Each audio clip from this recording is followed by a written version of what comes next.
Hello student, welcome in today's session of Kingdom Plantae. Today we are going to learn about the division Bryophyta. Division Bryophyta, it is one of the division from the Kingdom Plantae that it is an embryophytes, means it is without vascular tissue but having the embryo. अशी झाडं ज्यांच्यामध्ये vessels नाही आहेत पण embryo आहे. आपण बघितलं होतं किंगडम प्लांटी हा दोन सब किंगडम मध्ये डिवाइड झालेला होता, that phanerogams and cryptogams. The cryptogamae sub kingdom having the three divisions, that is division algae, division bryophyta and division pteridophyta, and phanerogams having the two division gymnosperm and division angiosperm. That algae are the aquatic plants which are non-embryophytes. The cryptogams means the thallophytes. These are having three divisions which are spore producing plants but they do not having the seeds. झाडांचे जेव्हा division झाले दोन विभागात, क्रिप्टोगॅम्स म्हणजे spore तयार करणारी झाडं आणि फानरोगॅम्स म्हणजे सीड तयार करणारी झाडं. आपण स्पोर तयार करणाऱ्या झाडांमध्ये बघत होतो, एक जो डिव्हिजन बघितला आपण मागच्या काही लेसन्समध्ये जो होता डिव्हिजन अल्गी. डिव्हिजन अल्गी म्हणजे शेवाळ आपण म्हणू अशी झाडं जी पूर्णतः पाण्यात वाढतात, ज्यांना पाण्याचा वापर, त्यांच्या बाजूला पाण्याचा वापर लागतो. दुसऱ्या प्रकारची झाडं आज आपण बघणार आहोत ज्यांना आपण डिव्हिजन ब्रायोफायटा म्हणू, ज्यांना आपण ॲम्फिबियन प्लांट सुद्धा म्हणू शकतो.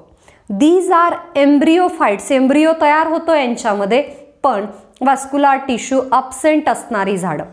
आता आपण बघतोय की अल्गी टू ब्रायोफायटा असं इव्होल्युशन झालेलं आहे. हळूहळू पाण्याचा वापर कमी झालेला आहे, झाडं पाण्याच्या बाजूला वाढणारी आहेत, जमिनीवर वाढणारी आहेत. बघा, we are having the general characteristic as that they are terrestrial but amphibian.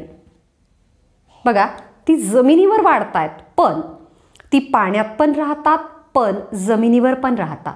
They are having the dual type of life. Amphi means dual, bian means the life. They are having use of water but use of external water for the fertilisation. They uses external water for the fertilisation. जसं example बघू आपण. उदाहरणार्थ female frog पाण्यात अंडी घालते. Male frog त्याच्यावर testosterone नावाचा hormone spray करतो आणि ती अंडी तिथे जर्मिनेट होतात, फर्टिलाइज होतात, उबवतात आणि छोटी छोटी लार्वी स्टेजची फ्रॉक तयार होतात. आपण बघितलंय की या अंडांना पाण्यात फर्टिलाइज होण्यासाठी, जर्मिनेट होण्यासाठी त्यांना पाणी लागतंय. त्यांच्या शरीरावर, त्या अंड्यांच्या शरीरावर म्युसिलॅजिनस शीथ आहे एक प्रोटेक्टिव्ह, ती डॅमेज होत नाहीत अंडी, but they require the water for fertilization. त्याच सेम वेमध्ये ब्रायोफाईट त्यांच्या स्पोर ट्रान्सफॉर्मेशनसाठी, त्यांच्या रिप्रोडक्शनसाठी, आयुष्याच्या काही भागांसाठी त्यांना पाणी लागतंय जे बाजूला असावं लागतंय.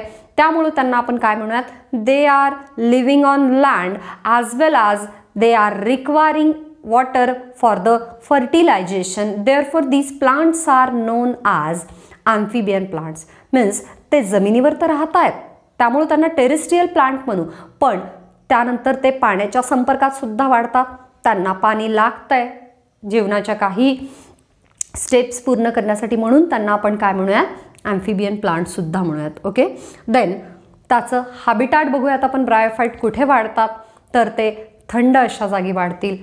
दे आर ग्रोईंग इन मॉइस्ट, ओलाव्या असलेल्या जागी, अँड शेडी प्लेसेस, जिथे थंडावा आहे, सावली आहे, अशा जागी, ओल्या जागी ब्रायोफाईट्स वाढतात. Okay, then their life cycle shows the two parts. आपण बघितलेलं आहे the plants having the alternation of generation. दोन आयुष्याचे टप्पे पडतात त्यांच्या. एक आपण बघू स्पोरोफायटिक, ज्याच्यामध्ये रूट, स्टेम, लीफ असतं, आणि दुसरं गॅमेटोफायटिक, ज्याच्यामध्ये रिप्रोडक्शनसाठी प्लांट त्यांचे रिप्रेझेंटेटिव्ह तयार करते, त्यांच्या शरीराकडून काही सेल्स तयार होतात जेणेकरून पुढची पिढी तयार झाली पाहिजे, रिप्रोडक्शन झालं पाहिजे. त्याला आपण गॅमेटोफायटिक फेज म्हणू आयुष्याची. कुठल्याही प्लांटच्या आयुष्याचे दोन टप्पे पडतात, एक स्पोरोफायटिक ज्याला रूट, स्टेम आणि लीफ डेव्हलप होतात ज्या फेजमध्ये, ज्या आयुष्याच्या टप्प्यामध्ये, आणि दुसरा आयुष्याचा टप्पा जिथे प्लांट गॅमेट्स निर्माण करतं रिप्रोडक्शनसाठी.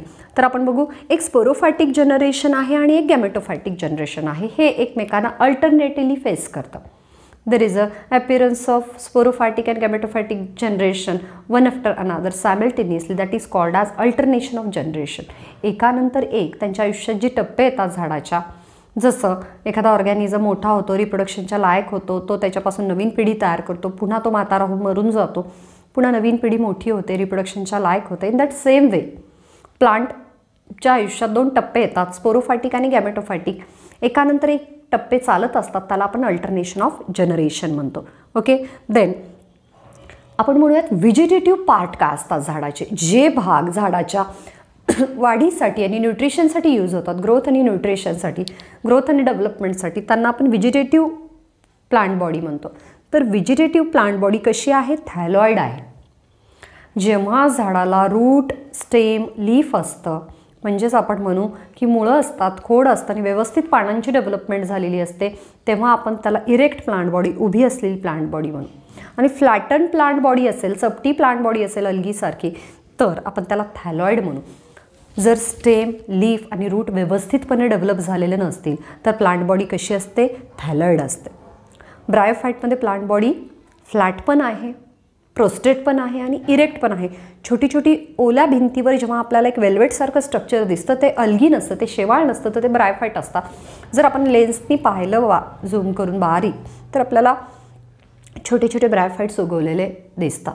म्हणजे जर मायक्रोस्कोप खाली पाहिलं तर आपल्याला झूम करून पाहता येईल, पण आपण असं लेन्सनी पाहिलं तर आपल्याला दिसतील छोटे छोटे प्रोजेक्शन, जसे आपल्या जिभेवर पापिलीज दिसतात. Okay, then that vegetative plant body, it is thalloid, means they are having the flattened structure because roots, leaf and stem is not totally developed. And the leafy plant body, म्हणजे जी leafy stage आहे त्याच्यामध्ये मग काय असतात, gametes असतात. The leafy plant body contain the gametophyte, म्हणजे gametes कुठं असतात, लीफी स्टेजमध्ये असतात, पानांच्या ग्रुपमध्ये, गुच्छामध्ये लीफ गॅमेट्स प्रेझेंट असतात. Okay, then the spore producing capsule, it is an sporophytic generation. झाडाचं स्पोरोफायटिक जनरेशन कसं आहे आपण बघूयात. तर आपल्याला एक पॉईंट दिलेला आहे की दॅट स्पोरोफाईट म्हणजेच झाडाचं रूट, स्टेम, लीफ ही जी स्टेज आहे झाडाच्या आयुष्याची, ती इथं रूट, स्टेम, लीफमध्ये न डिवाईड होता इथं झाडाचे 3 भाग पडतात ब्रायोफाईटचे, फूट, सीटा अँड कॅप्सूल. फूट म्हणजे पायाकडचा भाग, कॅप्सूल म्हणजे सीटा म्हणजे जिथं आपण प्लांट बॉडी आहे, थोडक्यात इथे दाखवेन मी तुम्हाला. दॅट इट इज अन सीटा that is having the leaf like initiation, leaf like part आहेत, याला आपण सीटा म्हणू. हा फूटचा भाग आहे आणि अप्पर पार्टला एक कॅप्सूल फॉर्म होते, ज्या कॅप्सूलमध्ये स्पोर तयार होतं. हा फूटचा भाग, हा सीटाचा भाग आणि हा कॅप्सूलचा भाग.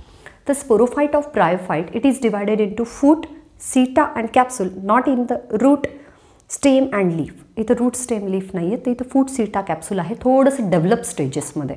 ओके, क्लासिफिकेशन आपण नंतरच्या व्हिडिओमध्ये बघणार आहोत. या व्हिडिओमध्ये फक्त आपण जनरल कॅरेक्टरिस्टिक्स ऑफ ब्रायोफाईट बघतोय. Okay, that there is a no presence of roots are undevelop, therefore there is a presence of rhizoids. Roots totally काय अब्सेंट आहेत, पण अनडेव्हलप रूट्सला आपण काय म्हणतोय, रायझॉइड्स म्हणतोय. आणि रायझॉइडचं काम काय आहे, रायझॉइडचं काम आहे झाडाला जमिनीशी फिक्स करणं, सबस्ट्रॅटमची अटॅच करणं. It fixes the plant body, attaches to the substratum, म्हणजे आधाराशी प्लांट बॉडीला चिटकवून ठेवणं हे काम आहे रायझॉइडचं. Then it absorbs the water and mineral for the nutrition, पाणी आणि त्याच्यासोबत मिनरल्स एलिमेंट ॲब्झॉर्ब करणं झाडासाठी, हे त्या रायझॉइडचं काम आहे. In bryophyta roots are absent but undeveloped roots are called as rhizoid, and that rhizoids are maybe unicellular and maybe multicellular. तर आपण बघतोय हे मॉसेस, लिव्हरवर्ट्स या प्रकारामध्ये युनिसेल्युलर रायझॉइड्स आहेत. आणि मॉसेस हा जो क्लास आहे डिव्हिजन ब्रायोफायटा, त्याच्यामधले रूट्स हे कसे आहेत, रायझॉइड कसे आहेत, तर मल्टीसेल्युलर आहेत. Roots are absent, instead of root rhizoid is present, but rhizoids are unicellular in liverworts and multicellular in mosses. Okay, then and the rhizoids having the function of absorption of water and mineral and they fixes the plant body to the substratum. आधाराला plant बॉडीला ते चिटकवून ठेवतात. Okay, then आपण बघितलेले algae ते ब्रायोफायटिक evolution झालेलं आहे. अल्गीमध्ये वॅस्क्युलर बंडल्स नव्हतेच. वॅस्क्युलर बंडल म्हणजे presence of the water conducting tissue झायलम and food conducting tissue phloem. अन्न वाहून नेणाऱ्या नलिकांना आपण झायलम म्हणू आणि फ्लोएम म्हणू आणि पाणी वाहून नेणाऱ्या नलिकांना झायलम म्हणू. झालम आणि फ्लोएम प्रेझेंट असणं म्हणजे वॅस्क्युलार बंडल्स असणं प्लांटमध्ये, वॅस्क्युलरायझेशन असणं प्लांटमध्ये. ज्या प्लांटमध्ये झालम आणि फ्लोएम असतात त्यांना आपण वॅस्क्युलार प्लांट्स म्हणतो, वॅस्क्युलार टिश्यू प्रेझेंट आहे असं म्हणतो. अल्गीमध्ये बिलकुल वॅस्क्युलार बंडल्स नव्हते. ब्रायोफायटामध्ये सुद्धा वॅस्क्युलार बंडल्स टोटली ॲब्सेंट आहेत. त्याच्याऐवजी few conducting strands are there. उभ्या अशा टिश्यूज आहेत थिक असलेल्या, जे पाणी आणि अन्न कंडक्ट करण्याचं काम करतात.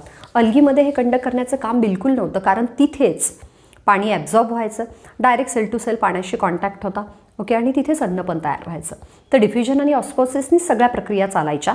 पण ब्रायोफायटामध्ये सुद्धा वॅस्क्युलार टिश्यू टोटली कशा आहेत, ॲब्सेंट आहेत. ओके, तर few thick conducting strands are there but vascular bundles म्हणजे झायलम आणि फ्लोएम टोटली ॲब्सेंट आहेत. देन मेथड्स ऑफ रिप्रोडक्शन आपण बघतोय. स्पोर फॉर्मेशन होईल या कॅप्सूलमध्ये असेक्शुअल रिप्रोडक्शनमध्ये. देन व्हेजिटेटिव्ह रिप्रोडक्शनमध्ये फ्रॅगमेंटेशन होतं, म्हणजे तुकडे होतील झाडाचे आणि त्या पार्टपासून, प्रत्येक पार्टपासून नवीन झाड येऊ शकतं. देन फॉर्मेशन ऑफ अ जिम्मा कप. जिम्मा कप ट्यूबर्स म्हणजे जेव्हा स्टेम थोडं थिक होतं, लीफवर छोटे छोटे लीफच्याच सेल्सचे कप लाईक स्ट्रक्चर्स तयार होतात. त्या कप लाईक स्ट्रक्चरला आपण जिम्मा कप म्हणतो. And if that cup like structure it is separated from the plant body and if it is get the favourable condition then it is develop into a new bryophyta plant. या cup like स्ट्रक्चरचं plant बॉडीपासून separation झाल्यानंतर, ओलावा sunlight मिळाल्यानंतर ते नवीन sporophyte गॅमेटोफाईटमध्ये develop होईल. देन ट्यूबर्स, झाडावर असे गच्च पार्ट येतात, ते सुद्धा झाडापासून वेगळे झाले की नवीन झाडाला जन्म देऊ शकतात. देन ॲडव्हेंटिशियस ब्रांचेस, झाडाला येणाऱ्या ॲडव्हेंटिशियस जसे रूट्स असतात तशा ब्रांचेस येतात स्टेमपासून, रूट्सपासून, तर त्यापासून पण नवीन झाडं तयार होऊ शकतात ब्रायोफायटामध्ये. These are the types of vegetative reproduction. ज्या रिप्रोडक्शनच्या प्रकारामध्ये झाडाचे व्हेजिटेटिव्ह पार्ट म्हणजे ग्रोथ आणि न्यूट्रिशनचे पार्ट वापरले जातात त्याला आपण व्हेजिटेटिव्ह रिप्रोडक्शन म्हणतो. तर व्हेजिटेटिव्ह रिप्रोडक्शन फ्रॅगमेंटेशननी होतं.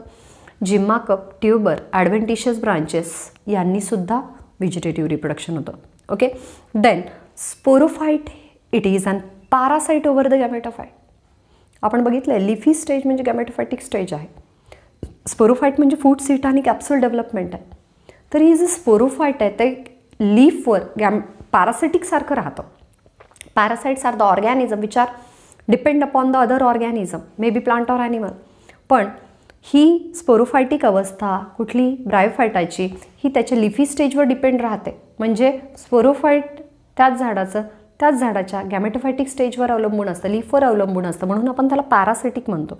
आणि स्पोरोफाईट हे 3 भागात डिवाइड होतं, फूट, सीटा आणि कॅप्सूल. ओके, आपण इथे बघूयात ब्रायोफायटाचे काय महत्त्व आहेत. Bryophyta gives rise to the pteridophyte and Bryophyta develop from the algae. Therefore, it is an amphibian plant and it is used in many ways. आपण जसं बघतो की काही ब्रायोफायटाचा आपण फूड म्हणून सुद्धा काही ॲनिमल्स वापर करतात. Okay, then they prevent the soil erosion. Soil erosion म्हणजे transfer of soil particle by air or water. Bryophyta अल्गीसारखे गच्च, म्हणजे अल्गी जसं जमिनीवर पसरलेल्या असतात, पाण्यावर पसरलेल्या असतात, तसं पण त्यांना रायझॉइड्स आहेत म्हणून ते जमिनीला गच्च धरून ठेवतात. जमिनीच्या कणांची ते नुकसान होऊ देत नाहीत. म्हणजे माती जी ट्रान्सफर होते इकडून तिकडे पाण्या किंवा वाऱ्यामुळं, तर त्यामुळं जमिनीची धूप होणं म्हणतात, ती धूप ब्रायोफाइट्स होऊ देत नाहीत. त्यामुळं सॉईलच्या लेअर खूप साऱ्या ट्रान्सफर होत नाहीत आणि झाडांना त्या सुरक्षित ठेवतात. जसं झाडांना रूटची गरज असते किंवा रायझॉइडची, तसं रायझॉइडला पण झाडाची गरज असते. किंवा जसं झाडाला सॉईलची गरज आहे तशी सॉईलला सुद्धा झाडाची गरज आहे. सॉईलचं नुकसान होऊ देत नाही, झाडं तिला वाचवून ठेवतात, कन्झर्व करतात. Then they helps in the soil formation. The process of soil formation it is called pedogenesis. आपण बघतोय खडकापासून माती तयार होते. खडकावर फिजिकल म्हणजे सनलाईटचा, वाऱ्याचा परिणाम होतो, फोर्सेसचा वेगवेगळा परिणाम होतो. वेगवेगळ्या झाडांकडून वेगवेगळे केमिकल्स तयार होतात, वेगवेगळ्या ॲनिमलच्या एक्सक्रिटरी वेस्टपासून केमिकल्स तयार होतात आणि खडकं झिजतात. केमिकल विदरिंग किंवा फिजिकल विदरिंग, केमिकली तुटणं किंवा फिजिकल प्रेशरनी एखाद्या खडकाचं तुटणं आणि त्याचं सॉईलमध्ये रूपांतरण होणं, त्याला आपण पेडोजेनेसिस म्हणतो. आणि या प्रक्रियेमध्ये लायकेन मदत करतात, या प्रक्रियेमध्ये ब्रायोफाईट मदत करतात. जिथं ब्रायोफाईट उगवतात तिथं ते ऑक्झॅलिक ॲसिड, कार्बोनिक ॲसिड सोडतात आणि त्यामुळे केमिकली खडक झिजून त्यापासून माती तयार होते. तर माती तयार होण्यामध्ये सुद्धा ब्रायोफायटाचा महत्त्वाचा भाग असतो, सहभाग असतो. Then they retain the water. काही ब्रायोफायटा ज्या आहेत, एखाद्या वेळेस प्लांट किंवा सीडलिंग जर ट्रान्सफर करायचं असेल आपल्याला ट्रॅव्हलिंगमध्ये, म्हणजे एखाद्या जागून नेमके येणारे रोपं किंवा सीड्स उगवणारे त्यांना न्यायचं आहे आपल्याला इकडून तिकडे एखाद्या जागी, तर त्यासाठी आपण मॉसेस, ओलं जमिनीसगट ब्रायोफायटा उचलायचे आणि त्याच्यामध्ये ते सीड ठेवून न्यायचे, म्हणजे ते ओलावा देतात. ते कॉटन जसं वॉटर ॲब्झॉर्ब करतं तसं एक चांगला ॲब्झॉर्बंट म्हणून आपण ब्रायोफायटाचा वापर करू शकतो. ते ओलावा पुरवतात. जसं आपण काही दिवस गावाला गेल्यानंतर आपण झाडाच्या मुळाशी कॉटनचं पोतं वगैरे ठेवू शकतो, गनी बॅग्स यूज करू शकतो, ओले कपडे, जेणेकरून 2-3 दिवस तरी त्याला पाण्याची कमतरता भासणार नाही. तसं आपण ब्रायोफायटा ठेवू शकतो झाडाच्या मुळाशी जे वॉटर रिटेन करतात. Okay, then they used as a fuel. Peat म्हणतो आपण, वाळलेले जे ब्रायोफायटा आहेत कित्येक दिवसात वाळलेले, वर्षानुवर्ष आपण स्टोअर करून ठेवतो. माती सगळं जे ब्रायोफायटाचे रूट्स वगैरे ड्राईड त्यांचे राहिलेले भाग आहेत, तर ब्रायोफायटाचा आपण फ्युएल म्हणून, इंधन म्हणून सुद्धा वापर करू शकतो. तर these are the general characteristics of bryophyta. It is one of the division from the kingdom plantae which is having the terrestrial as well as the aquatic character. Therefore it is called as amphibian plant. Then it leads to the pteridophyta. Okay, या सेशनमध्ये आपण general characteristics of Bryophyta बघितलेले आहेत. Next सेशनमध्ये आपण, next व्हिडिओमध्ये आपण classification of Bryophyta बघू, ज्याच्यामध्ये 3 क्लासेस ब्रायोफायटाचे आपल्याला स्टडी करायचे आहेत. These are the general characteristics of bryophyta. Thank you student for today's video.